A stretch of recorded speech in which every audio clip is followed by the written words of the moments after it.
Riwruok mar kweth mapingo sirkal koro wacho ni sirkal uso mwandu mag jopiny ma ok gikawo pach jopiny. Jotelo mag kwethno kaloso gi jofwambo bende oseyo duol matayo yiero pacho ka IEBC e gima giwacho ni duolno norembago yiero madundo e yo mahuyanga kod adiera. Gisingo madhi e doho mar kwedo duoko mag yiero ahinya to mar ka chung'od bura ma Malava e kaunti ma Kakamega kod Mbeere North e kaunti ma Embu. We must defend our multi-party democracy that is now under existential threat from this rogue regime. We witnessed in the recently concluded shambolic 27th November 2025 by-elections that the chairman of IEBC, and I was very surprised on Monday, I think the 8th, listening to Chairman Ethicon saying that elections cannot be stolen in Kenya. It's an impossibility. Is he a stranger in Jerusalem?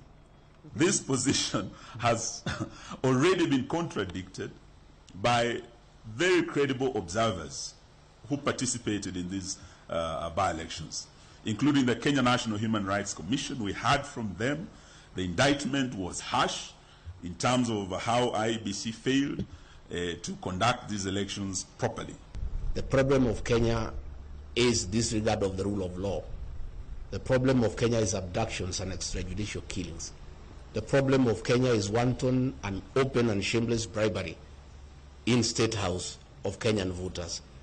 Those are the problems that bedevil our country. So please let people not be swayed and diverted to chase a false narrative about tribalism and lack of unity in the country. Those are not challenges in this country at all. The problem of this country today is the raiding of the payslip. All workers are in anguish. Their payslips have been raided. Those are the real challenges that faces the people of Kenya. So as we proceed to Christmas, let the people of Kenya focus on what ails our country so that we can get a solution. And the solution is one term. And that is the way it is. William Ruto is a guy of theater. He likes theatrics. High-sounding phrases. Making Kenya Singapore. Yeah? How do you make Kenya Singapore when corruption is the order of the day?